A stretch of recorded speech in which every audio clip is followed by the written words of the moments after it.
कभी सोचा है कि सबसे बड़े राज शायद खला की गहराइयों में नहीं बल्कि हमारे अपने ही कदमों तले छुपे हुए हैं?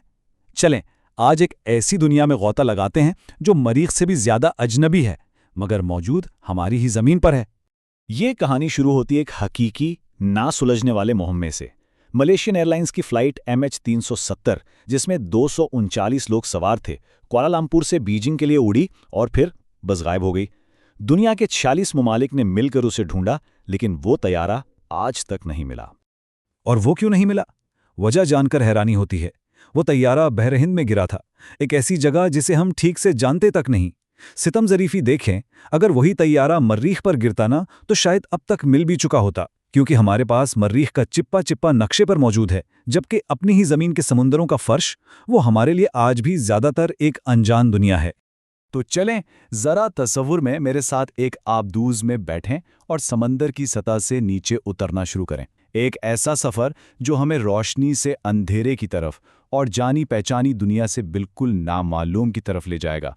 पहले 200 मीटर तक तो सूरज की रोशनी है, ये वही समंदर है जिसे हम सब जानते हैं। लेकिन जैसे ही हम उससे नीचे जाते हैं, 1000 मीटर तक, हम ट्वाइलाइट जोन में दाखिल हो जाते हैं। यहाँ रोशनी मध्यम पड़ने लगती है और असल राजों की दुनिया शुरू होती है।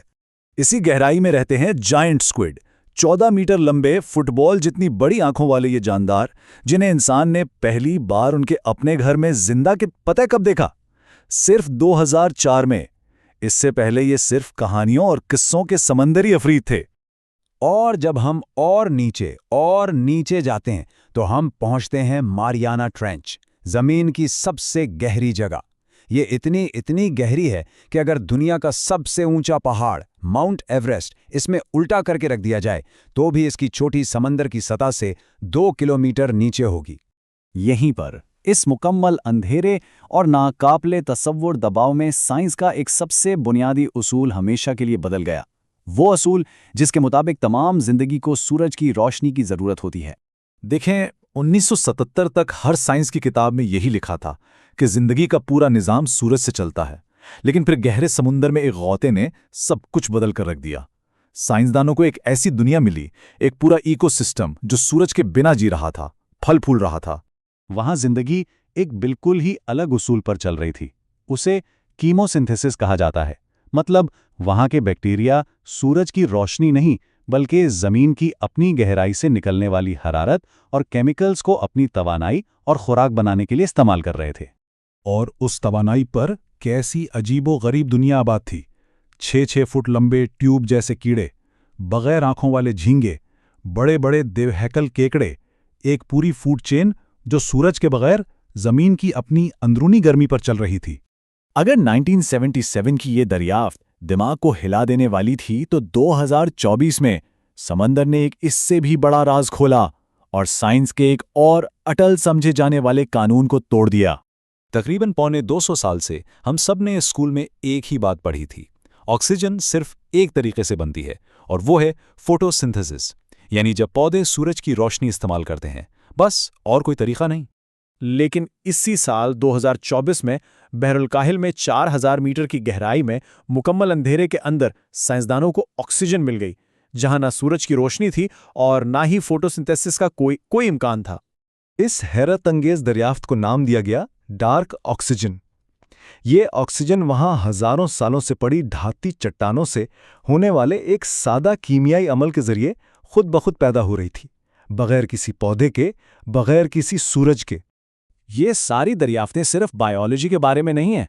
ये हमें एक बहुत गहरे सवाल पर सोचने पर मजबूर करती हैं कि जिन चीज़ों को हम साइंस के अटल कानून समझते हैं, क्या वो वाकई कानून है या सिर्फ कुदरत की एक आदत है जिसे हमने अब तक देखा है। यहाँ पर अजीम फ़िलसफ़ी इमाम गज़ाली की एक बहुत ही खूबसूरत बात याद आती है।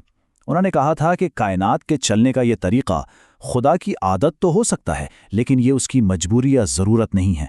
वो जब चाहे इस आदत को बदल सकता है।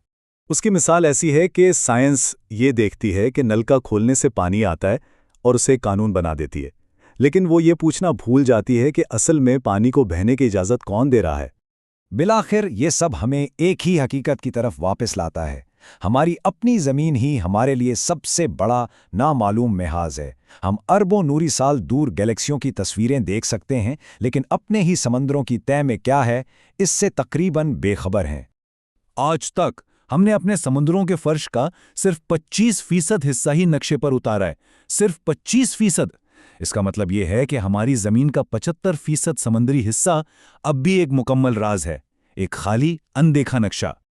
और इस 75% में क्या कुछ छुपा हो सकता है? इसका अंदाज़ा बस इस एक बात से लगा लें कि 1977 में सिर्फ एक गोते के दौरान 300 नई किस्म की मखलूक़ात दरियाफ्त हुई थीं। एक गोते में 300।